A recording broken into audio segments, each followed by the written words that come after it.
Welcome to the Predictive Playbook. This is the rapid fire edition. And what we mean by that is we're going to cover a lot in just 15 minutes. We want to maximize your time, and we'll see how this works for everyone. I'm joined today by Albert of Analytics Capper, as you can see on the screen, at Analytics Capper at Twitter. And I believe the website is the same, analyticscapper.com. Correct. He's one of the best professionals in the biz, and I'm very happy to have him on board. How you doing today, Albert? I'm doing good, John. Thank you for calling me professional. I'm in my pajamas, pajama pants, but the camera can't see that. But I'm excited to talk about an NBA and a little bit of hockey today. That sounds good. And why don't we start with the first game here? Miami Heat are traveling on the road for I believe, the fourth straight game, and they will be taking on the Sacramento Kings. This line opened at -2, as Miami's a 2-point favorite, -105. VIG, it is now priced at Pick'em. And there have been announcements that certain key players from Miami will not be playing tonight, and that's the result in the line movement to pick. But what do you think of this game, despite the news?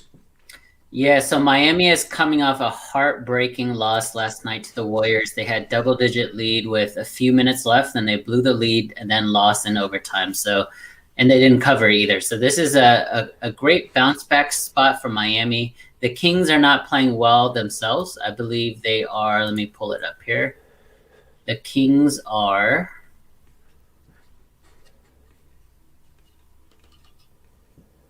The Kings in their last 10 are 5-5, 6-4 against the spread. At home, that does include their home record, which is 2-4 against the spread at home. So they actually cover more on the road than at home recently. But the line here does suggest that I like the Kings. It might be a reaction to Dragic most likely not playing tonight. Yep. But I think if I were to choose, and again, I don't think this would be an official play as of right now, but I do lean Kings, but I like the over a lot. That's very good. I will add that the Kings really have been largely inconsistent. I'm sorry, Miami has. And, well, actually both teams. Both teams, yeah. But, you have a 4-game win streak by the Kings from February 1st to February 7th, and now they are on a 4-game skid and also lost all 4 games to the spread while shooting over 50% in 3 of those 4 games. So they're obviously not rebounding the ball very well against that type of competition. And granted, this last game was a tough one, being at home against Brooklyn. And Brooklyn is going to put up 140 on just about any night they want. But they also don't play defense. So that's a whole nother story there. So I don't make much for the Kings coming off of that loss, but 4 in a row. And the Heat are 3 in a row, all on the road. After tonight, they have a day off, and then they play the Lakers on Saturday. And then at Oklahoma City to conclude a gauntlet of a road trip. So I personally think Miami will come out and get it done because of what's up on, what's next. If you don't win this game, you're probably not going to win it at the Lakers. And then you conclude with immense fatigue against Oklahoma City. So I'm a pass on this game, but I like your idea with the over quite a bit. I agree with you, and it's really smart that you're looking ahead in the schedule. That's one of the things that I do too as a bettor, as a handicapper.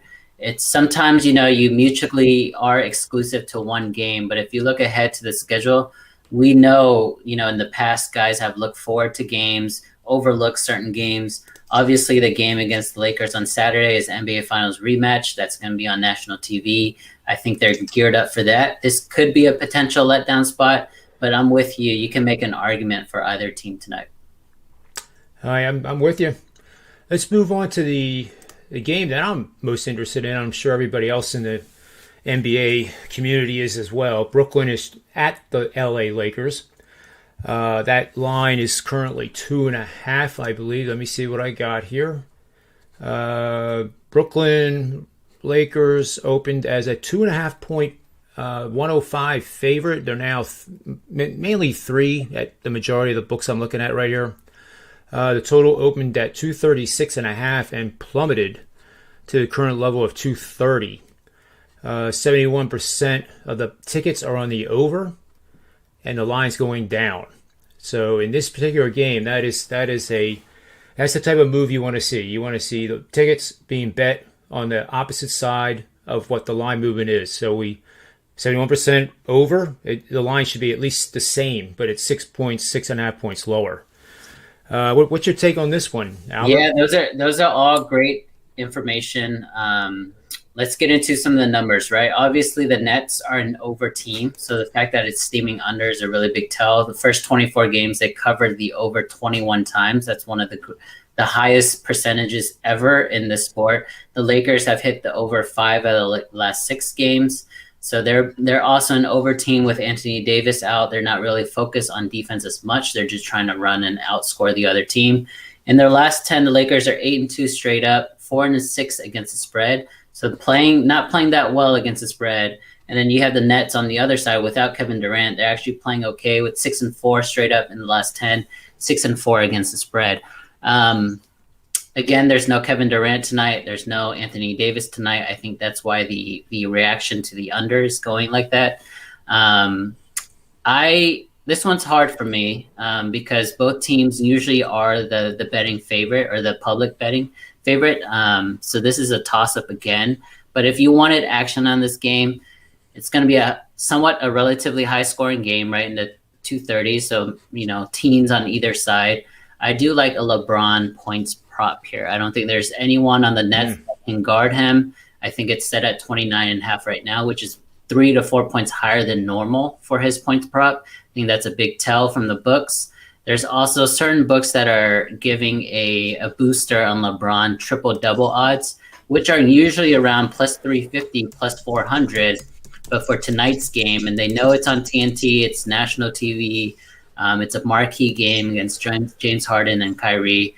It's only at 220. I think that's also a big tell from books that they expect a big game from LeBron James. Yeah, I agree. That's great insight, Albert. It really is. I was going to add that with the Lakers, in terms of rankings in the NBA, this is kind of where you separate the men from the boys, so to speak. And the Lakers, Brooklyn is number 1 in scoring offense, 121.7. The Lakers are actually flying under the radar defensively, ranking number 2, allowing 105.8, and they are not one of the slower paced teams in the league. They can slow it down to a crawl, but they do like to do fast break when the opportunity is there. Brooklyn, we just got done talking about, they don't play defense. It's pretty horrifying. In fact, on the plus minus in my database, the shooting guards, guess who ranks worst in plus minus defensively? For shooting guard, are we considering Kyrie Irving a shooting guard? Well, I'm not. I didn't understand what they were trying to do. I thought Kyrie became the point guard, self-proclaimed, I guess. So the shooting guard would be Harden, but I knew you would have got it right. Yeah. But he is dead last of all shooting guards in the NBA. That includes bench players. That includes, if there was any 7-day contract deals done. I mean, it's everybody, and that. I don't know what to say about that. So you can expect the Lakers to run in certain transitions, especially when he's on the floor.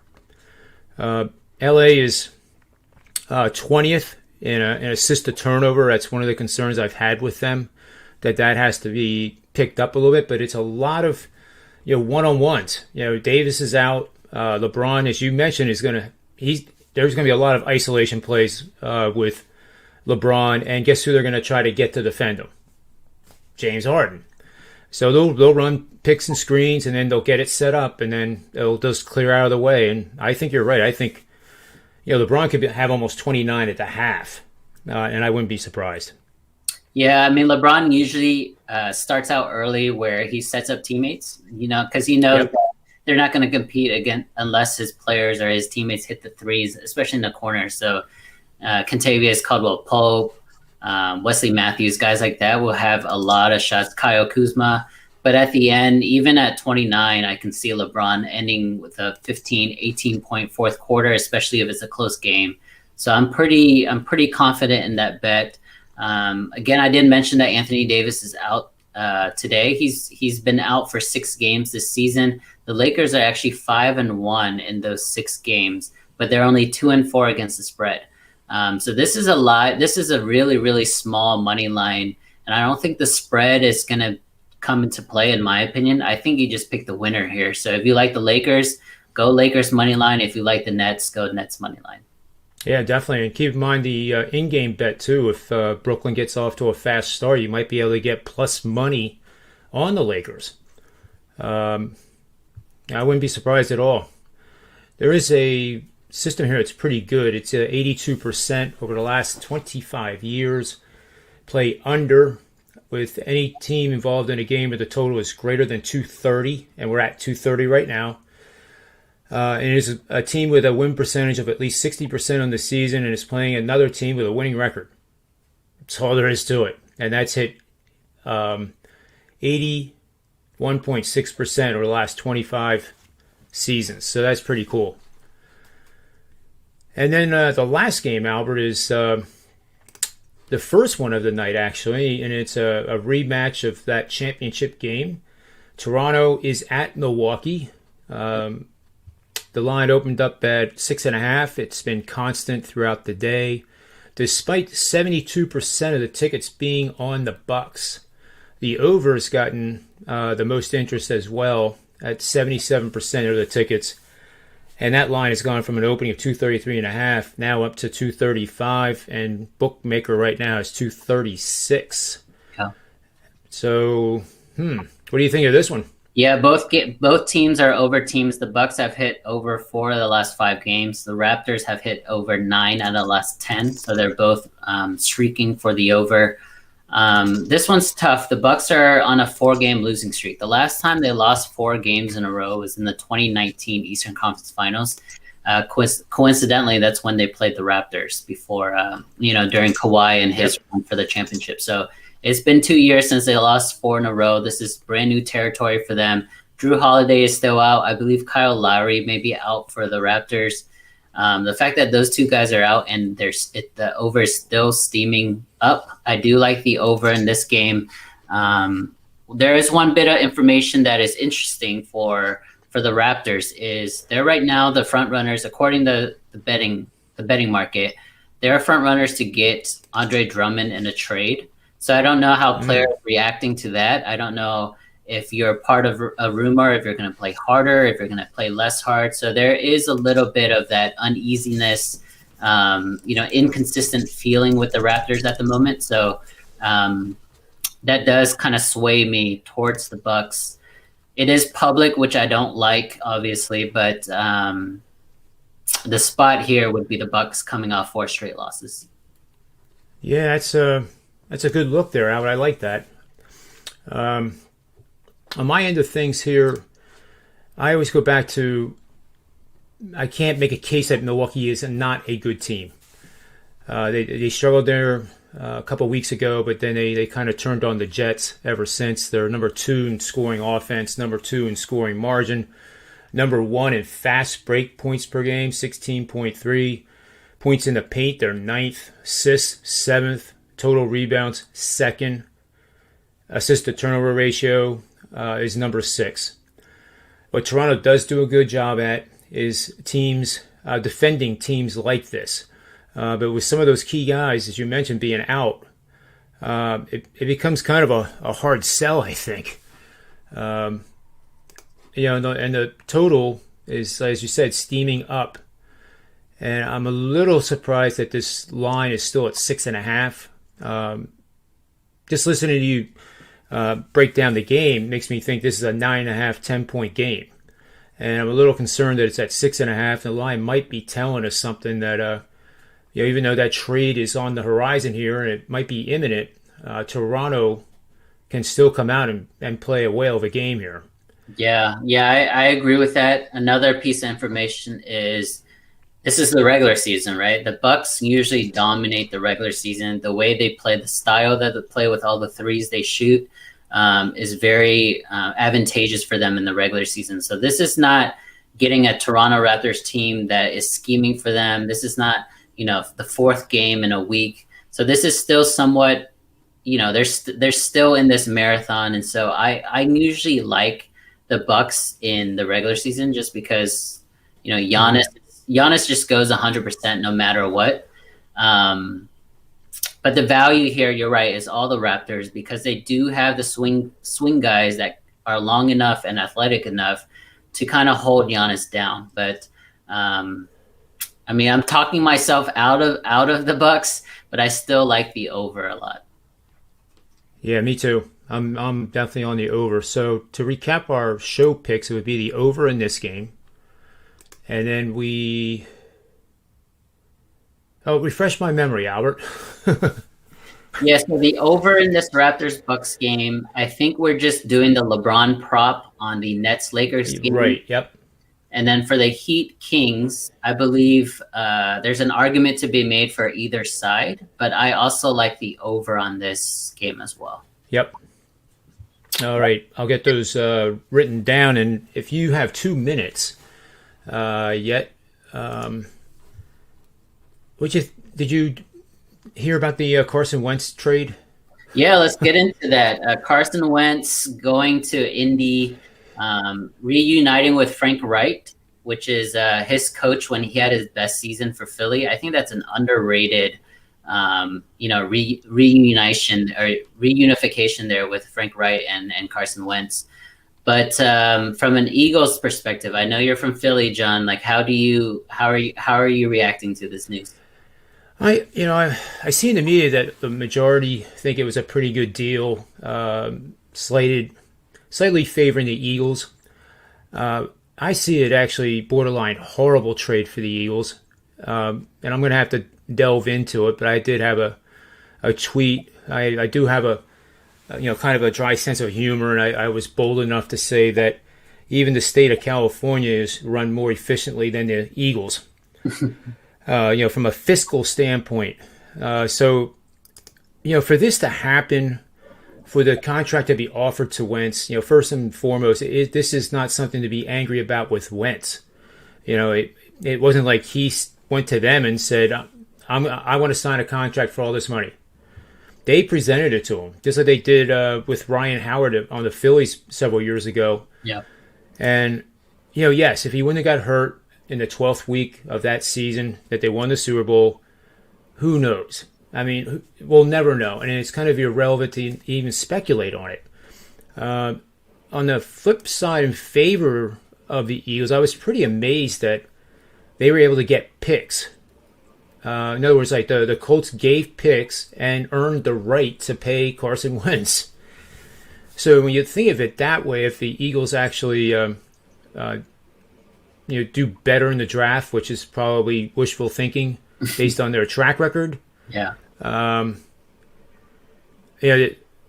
don't know what to say about it. I think the biggest thing is they didn't get a number one first round pick, or not a number one, just a first round pick would have been better, I think, than having these.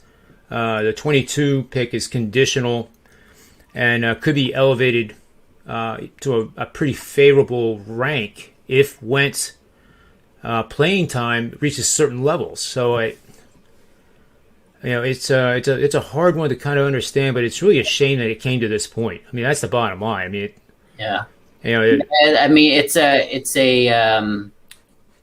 it's the Eagles front office admitting that it was $100 million mistake. So they let him go. Yep. For 2 draft picks. It's somewhat of a buy low spot for Indy. They are a team ready made to make the playoffs and make some noise in the playoffs.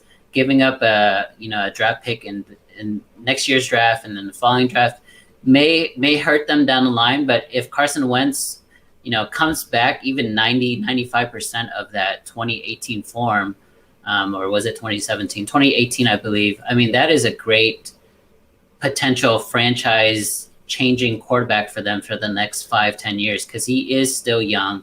He is still very talented. He's 6'4", 240. The guy has all the intangibles that you need, and he's a tough guy. So if he has the weapons and he has an offensive line around him, he can really do damage in that division, especially with the Texans not great. The Titans are riding high, and the Jags. I mean, the Jags are the Jags. So I mean, they have a chance to really do some noise in the AFC. Yeah, I agree. And maybe tomorrow, if you have time, a lot of people don't know this. There's college football being played this Saturday, and it's the FCS. So it's South Dakota State at Northern Iowa, which actually kicks off tomorrow night at 8 o'clock.